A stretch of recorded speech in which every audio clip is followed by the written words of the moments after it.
Você vai ver a partir de agora no canal Portuário, susto em alto mar. 4 pescadores de Itajaí que naufragaram no sul do estado conseguiram sobreviver.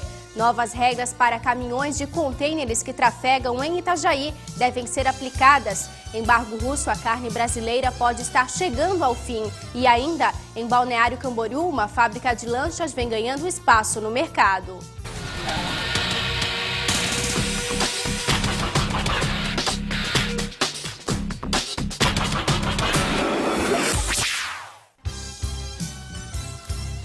Boa tarde, o canal Portuário deste sábado, 27 de maio, está no ar.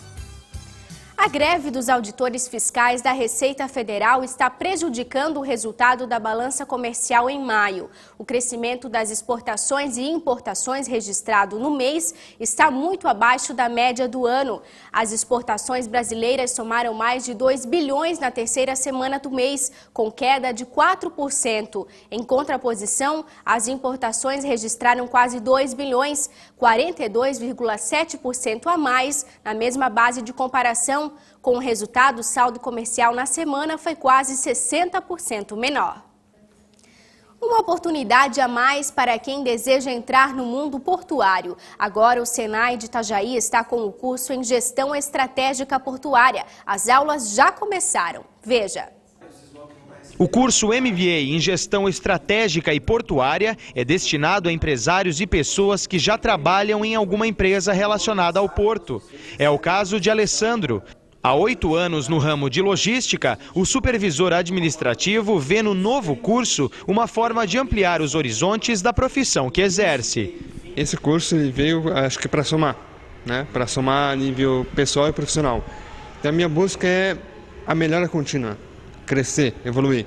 O curso tem a duração de 376 horas aula, o que corresponde a 1 ano e meio. São 15 professores especializados ministrando as disciplinas. Bem focado nesse segmento que hoje se faz necessário a preparação de profissionais que nessa área em função do crescimento das empresas do setor.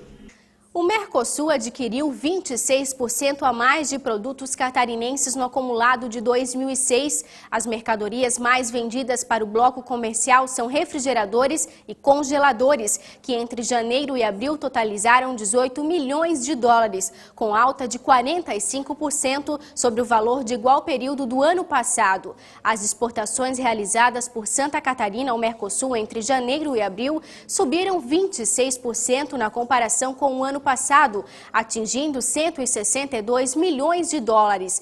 Na mesma comparação, as importações subiram um pouco mais, 28%, e chegaram a 255 milhões. As informações foram divulgadas pela Federação das Indústrias do Estado, a Fiesc. Novas regras para caminhões de contêineres que trafegam em Itajaí. Agora, as placas que determinam os veículos que podem circular por algumas ruas da cidade trazem novas informações. Desde 2002, quando o projeto Trânsito Amigo foi implantado em Itajaí, o trânsito de caminhões na cidade sofreu algumas alterações. Placas determinando o tipo dos veículos de grande porte que poderiam trafegar pelas ruas foram colocadas em alguns pontos estratégicos. O objetivo foi evitar que caminhões do tipo container dividissem espaço com veículos menores. Mas a partir do fim de 2005, o Codetran e a Secretaria de Planejamento Urbano iniciaram um processo para alterar as informações destas placas e, assim, especificar novas restrições para os caminhões que chegam até o porto de Itajaí para descarregar. 300 delas já foram substituídas. Agora, faltam 500. Nós estamos pré-determinando uma nova rota de acesso ao porto para que a gente possa, então, ter um pouco mais de harmonia em relação ao caminhão e o acesso ao porto, né? Que vale ressaltar também que existe também muito acesso entre terminais, de um terminal ao outro, né? Isso também é um tipo de adequação que nós estamos fazendo, que no projeto do Trânsito Amigo não tinha esse tipo de fiscalização. Depois que a via expressa portuária estiver concluída, as restrições de acesso destes caminhões de carga vão ser maiores. A partir de agora, os veículos que forem flagrados violando as placas já colocadas vão ser apreendidos e também multados. E o canal portuário dá agora dicas de sites relacionados ao comércio exterior. Anote aí e fique por dentro das últimas notícias. www.guiamaritimo.com.br, www.comexnet.com.br, www.fenamar.com.br, www.informativodosportos.com.br e www.lognews.com.br.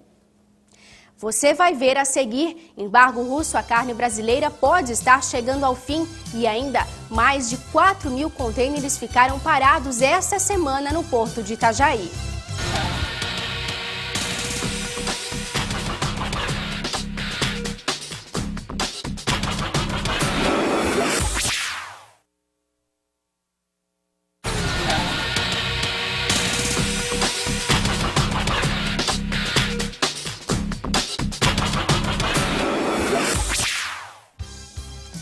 Nesta semana, mais de 4.000 contêineres ficaram parados no porto de Itajaí por causa da greve dos fiscais da Receita Federal, o que faz projetar um prazo de uma semana para colocar a movimentação em dia, caso a greve termine. No que diz respeito ao espaço de armazenagem no terminal, o quadro se mantém estável em relação à semana passada. Cerca de 90% dos 120 mil metros quadrados de área estão ocupados com mercadorias.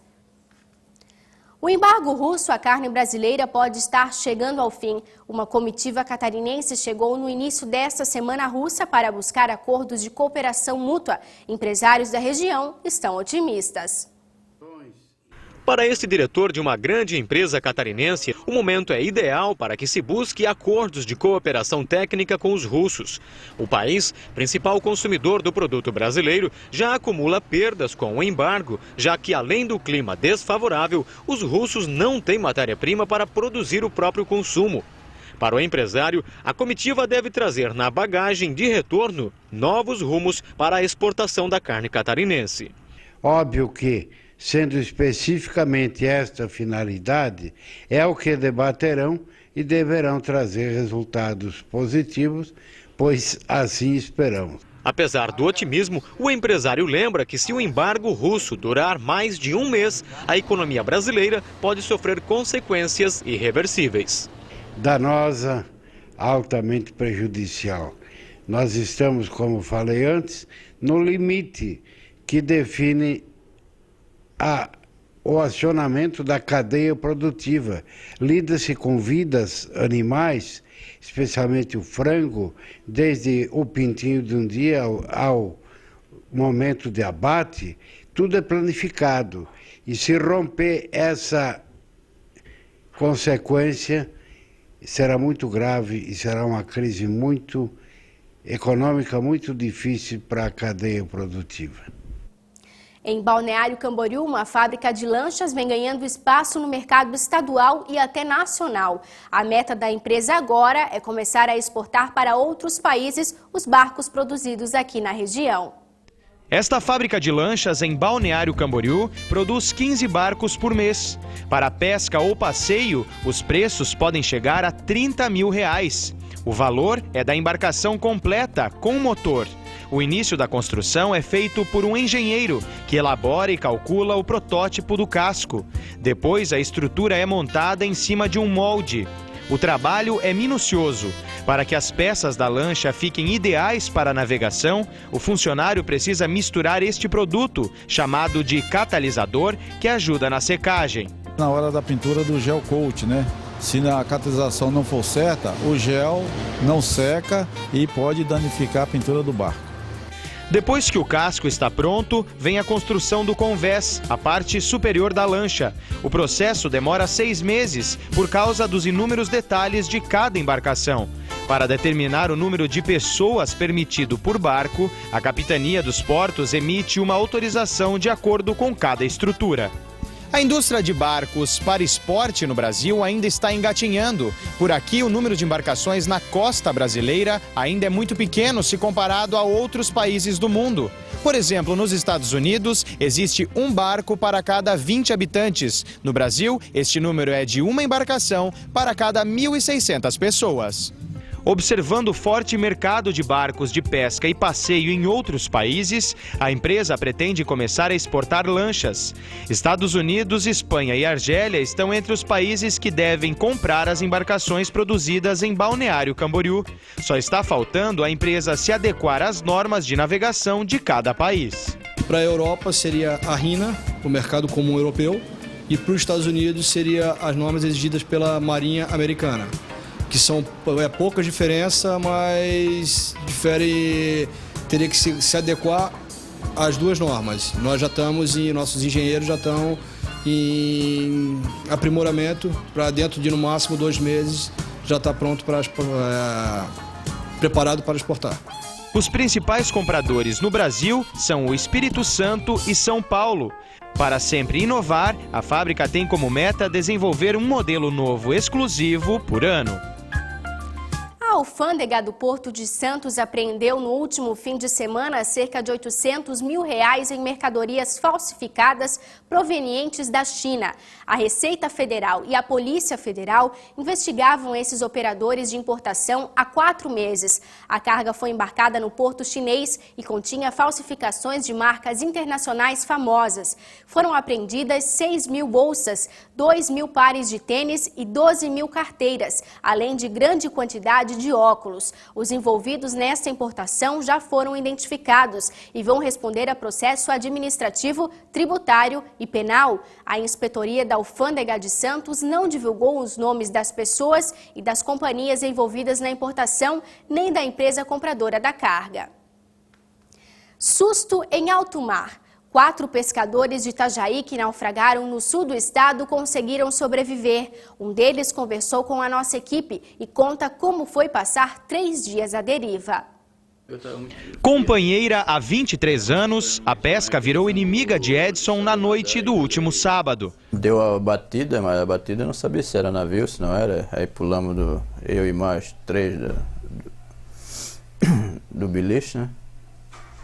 E aí já corri para a sala de máquina para ver, pensei que tinha estourado alguma coisa. Aí vi pegando fogo, quando eu vi pegando fogo, aí a água já se formou, né? Já encheu. O navio afundou? Não. O barco afundou? O barco estava ainda a pique, né? Aí depois que passou na popa que eu avistei o navio que tinha passado. Aí dali não deu mais tempo para nada. Edson e mais 5 tripulantes pescavam próximo ao município de Tramandaí, que fica na divisa de Santa Catarina com o Rio Grande do Sul, quando o acidente aconteceu. Eram 10h30 da noite. Momentos depois do choque com o navio, 2 pescadores que estavam na embarcação Suzana SM sumiram. Edson e os outros 3 conseguiram alcançar o bote salva-vidas. Meu irmão ficou tentando tirar o bote antes de afundar, né? Aí, só que estava muito preso, né? Cabo de aço. Aí ele chutou, aí afrouxou, aí o barco tombou. Aí a balsa inflável formou na nossa frente ali. E foi exatamente deste cais aqui em Itajaí que Edson e o restante da tripulação embarcaram rumo ao Rio Grande do Sul na quarta-feira passada, por volta das 8 da noite. O objetivo era pescar 60 toneladas de peixe e foi a primeira viagem dos 6 pescadores juntos. Durante os 3 dias que ficaram à deriva, a água e a ração do kit de sobrevivência do bote foram a alimentação dos 4 pescadores. Mas para Edson, conviver com o frio durante este período foi a pior parte do trágico episódio. 3 noites e 3 dias sem dormir, que não dava mesmo, muito frio. Impossível dormir. Se ficasse mais uns diazinhos, eu acho que morria tudo de frio, não de fome e de sede, não. As esperanças de voltar para casa começaram a se tornar concretas quando o grupo avistou nesta terça-feira um barco pesqueiro. Aí dali começamos a remar, daqui a pouco avistamos uma embarcação, né? O contramestre que estava no meu lado, ó, é uma embarcação lá. Aí ele disse, aí não tinha visto ainda. Eu digo, não, então vou continuar remando. Aí remamos, aí começamos a revezar, né? Todo mundo, aí depois eu avistei. Só que a maré era tanta que... Mas aí nós se esforçamos bastante. Agora, com machucados por todo o corpo e de volta aos braços da esposa e do filho de 6 anos, Edson ainda não sabe se o mar e a pesca vão continuar fazendo parte da rotina. Isso aí é um momento, né? Isso aí o cara vai que analisar bem, O cara não sabe o dia de amanhã. A seguir, o impasse da Rádio Costeira em Itajaí.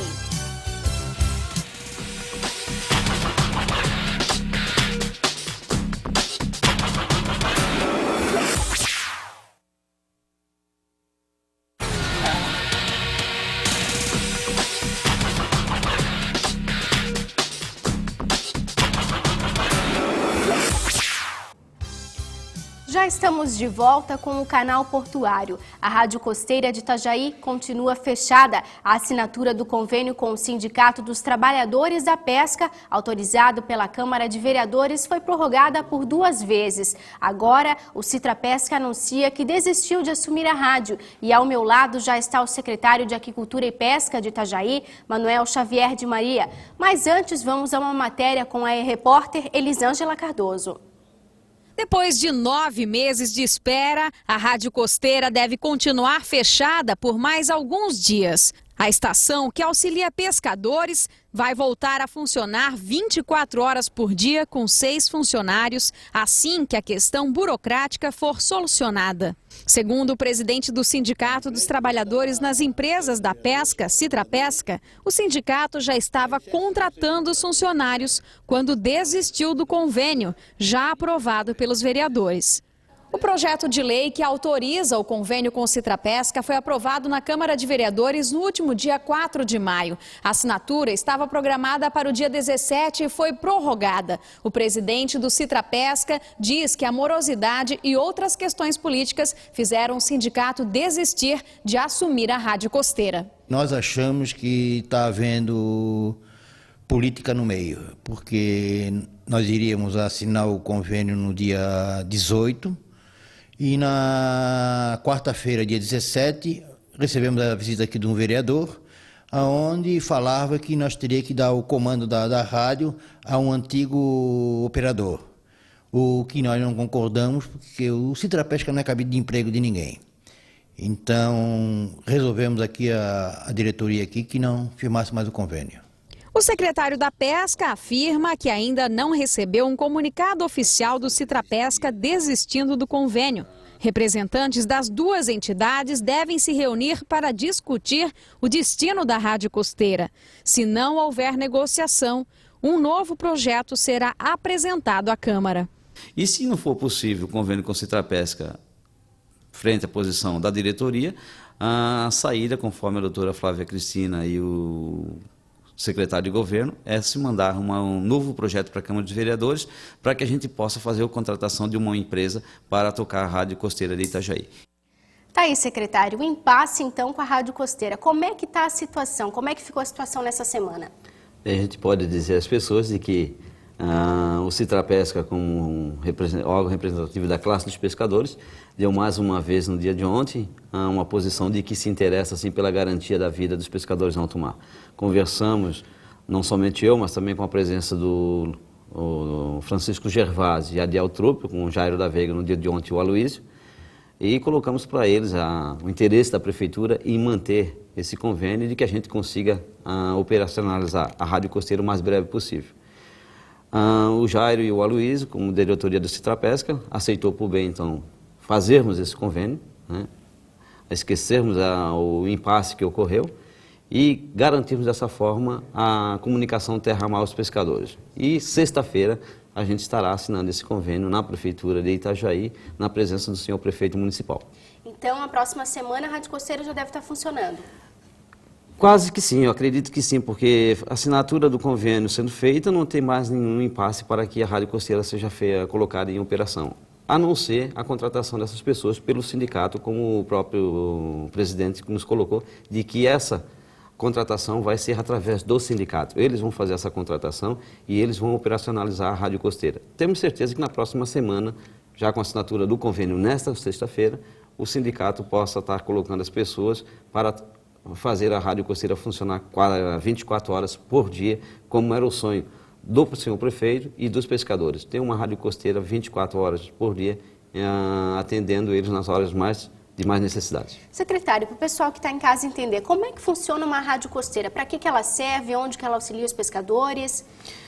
Essa rádio costeira funciona na comunicação terra-mar a qualquer momento. Os pescadores, em hora de necessidade, chamam e elas têm que estar em operacionalização 24 horas por isso. A necessidade não marca momento, não marca local. Então, como também para repasse de informação de meteorologia, como é que está a questão de vento, ondas, e também em caso de necessidade em terra, na parte da família do pescador. Se usa muito para isso também. O pescador tem um problema em casa, quer saber como é que está a questão de saúde ou de filhos, em algum tipo de necessidade, e a esposa entra em contato a qualquer momento através da rádio costeira e a embarcação com o rádio VHF ou então o SSB, que é o rádio de maior potência. E como é que os pescadores da região, agora sem a rádio costeira de Itajaí, estão conseguindo se virar em alto mar? Os pescadores estavam mantendo essa comunicação com a rádio costeira de Navegantes e também com uma rádio que estava em operação em Laguna, né? A de Laguna tem pouca propagação e estavam se mantendo na maior parte das vezes com a rádio costeira de Navegantes através das pessoas que tocam aquela rádio, a Bernadette e a sua companheira. E aqui em Itajaí, quem é que deve tocar a rádio costeira? Já tem uma previsão, secretário? Essa é uma previsão de que a gente não pode colocar, né? Isso é uma liberdade de escolha e de contratação do sindicato. Se fosse a contratação por parte da Secretaria de Pesca, a gente tinha nomes para colocar, sim. Desde o início a gente tinha nome. Não foi possível a contratação, foi possível agora o convênio. Quem vai tocar essa rádio costeira diz diretamente somente ao Citrapesca e à diretoria do mesmo. Em caso de naufrágio também a rádio costeira ela é essencial. Em caso de naufrágio, acidentes, procura pescadores, porque a rádio faz esse meio de campo muito bem, ou seja, comunicar as outras embarcações que estão próximo do acontecido, do local do naufrágio ou da necessidade, e solicita essas embarcações para que auxiliem e ajude aquela que está em perigo ou está necessitando de ajuda. Então ela tem que voltar a funcionar para auxiliar os pescadores. Tem que voltar a funcionar 24 horas por dia. E existe uma reivindicação deles também para que ela volte a funcionar, um pedido? Todo pescador só se sente bem a bordo quando ele sabe de que uma comunicação em terra está garantida, ou seja, é uma facilidade para que o pescador saia pensando somente na pescaria. Se ele não tiver a garantia da comunicação, sempre é uma preocupação enorme, ou seja, quando ele sai fora da comunicação da estação costeira, qualquer que seja, há sim uma preocupação maior. Por quê? Os telefones celulares em alto mar não funcionam, né? Então a única maneira de se comunicar é mesmo através dessas rádios. Então tá bom. Obrigada pela participação, secretário. E eu que agradeço. Estamos a qualquer momento que for necessário para colocarmos as respostas às perguntas necessárias. Obrigada. E o Canal Portuário de hoje termina aqui. Uma boa tarde de sábado para você e até a próxima semana.